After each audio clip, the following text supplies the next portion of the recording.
पश्चिम बंगाल में एक बार फिर से चुनावी बिगुल बज चुका है और इस बार का चुनाव वाकई में बहुत खास और चर्चाओं में रहने वाला है क्योंकि चुनाव आयोग ने कुछ ऐसे फैसले लिए हैं जिन्होंने पूरी राजनीति को गरमा दिया है। दिल्ली के विज्ञान भवन से मुख्य निर्वाचन आयुक्त ज्ञानेश कुमार ने जब तारीखों का ऐलान किया तो पूरे बंगाल की गली कूचों में चुनावी चर्चाएं तेज हो गईं। इस बार पश्चिम बंगाल की 294 सीटों के लिए सिर्फ 2 चरणों में मतदान होने जा रहा है। पहली वोटिंग 23 अप्रैल को होगी और दूसरी 29 अप्रैल को रखी गई है, जबकि 4 मई को यानी मतगणना वाले दिन यह साफ हो जाएगा कि बंगाल की सत्ता की चाबी किसके हाथ लगेगी। अगर हम थोड़ा पीछे मुड़कर देखें तो साल 2021 के विधानसभा चुनाव में यही प्रक्रिया 8 चरणों में पूरी हुई थी, जो करीब 1 महीने से ज्यादा समय तक चली थी। लेकिन इस बार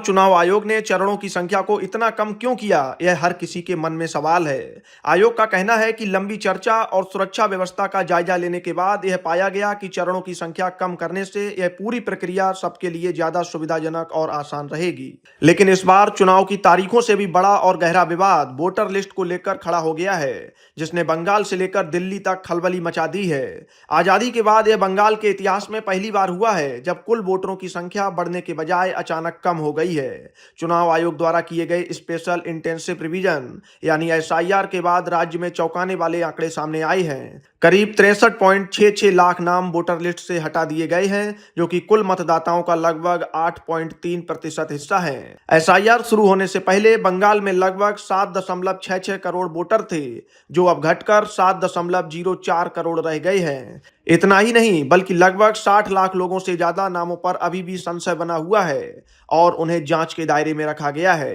इन कटे हुए नामों को लेकर तृणमूल कांग्रेस का आरोप है कि यह असल वोटर को डराने और उनके अधिकार छीनने की एक बड़ी साजिश है। ममता बनर्जी ने इस मुद्दे पर बहुत ही कड़ा रुख अपनाया है और मुख्य चुनाव आयुक्त की खुलकर आलोचना की है।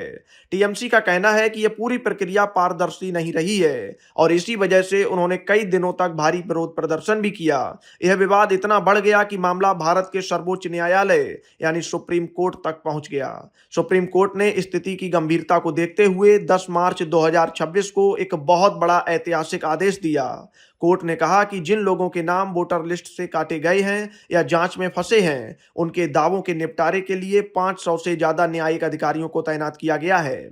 इसके साथ ही कोर्ट ने एक स्पेशल अपीली न्यायाधिकरण यानी ट्रिब्यूनल बनाने का भी निर्देश दिया, जिसकी अध्यक्षता हाई कोर्ट के रिटायर्ड जज करेंगे ताकि किसी भी असली वोटर का नाम ना कटे। अब बात करते हैं चुनावी मैदान के बड़े खिलाड़ियों की। राज्य की सत्ताधारी पार्टी टीएमसी एक बार फिर ममता बनर्जी के ही चेहरे पर दांव लगा रही है। ममता बनर्जी साल 2011 से लगातार मुख्यमंत्री हैं और अगर वह इस बार भी जीतती हैं तो वह बंगाल के इतिहास में लगातार 4 बार मुख्यमंत्री बनने वाली पहली महिला नेता बन जाएंगी। वहीं दूसरी तरफ बीजेपी ने अभी तक मुख्यमंत्री पद के लिए किसी स्थानीय चेहरे का नाम नहीं दिया है और उनकी पूरी प्रचार मशीनरी प्रधानमंत्री नरेंद्र मोदी के नाम पर ही चल रही है। बीजेपी लगातार भ्रष्टाचार और शिक्षक भर्ती घोटाले जैसे मुद्दों को लेकर ममता सरकार को घेर रही है। लेकिन दोस्तों, इस बार सिर्फ बंगाल में ही चुनावी शोर नहीं है। चुनाव आयोग ने 4 अन्य राज्यों और केंद्र शासित प्रदेशों में भी चुनाव की तारीखें घोषित की हैं। असम और केरल में 9 अप्रैल को एक ही चरण में मतदान होगा, जहां मुख्यमंत्री पिनराई विजयन और असम में बीजेपी अपनी साख बचाने उतरेंगे।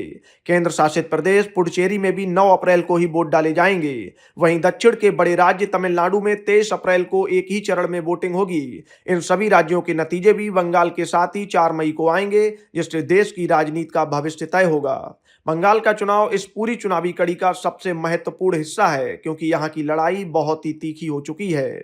एक तरफ शासन पर उठते सवाल हैं तो दूसरी तरफ वोटर लिस्ट का कानूनी विवाद। सुरक्षा के लिए चुनाव आयोग ने केंद्रीय बलों की 400 से ज्यादा कंपनियों की तैनाती का भरोसा दिया है ताकि वोटिंग शांति से हो। 23 और 29 अप्रैल को बंगाल की जनता का फैसला ईवीएम में बंद हो जाएगा और 4 मई को पता चलेगा कि बंगाल की दीदी अपना किला बचा पाती हैं या फिर बीजेपी का कमल पहली बार बंगाल की सत्ता पर काबिज होगा। बंगाल के लोग इस बार बहुत सोच समझकर अपना फैसला सुनाने वाले हैं, क्योंकि यह चुनाव उनके अगले 5 साल की दिशा तय करेगा। Bureau report, Bharat update desk.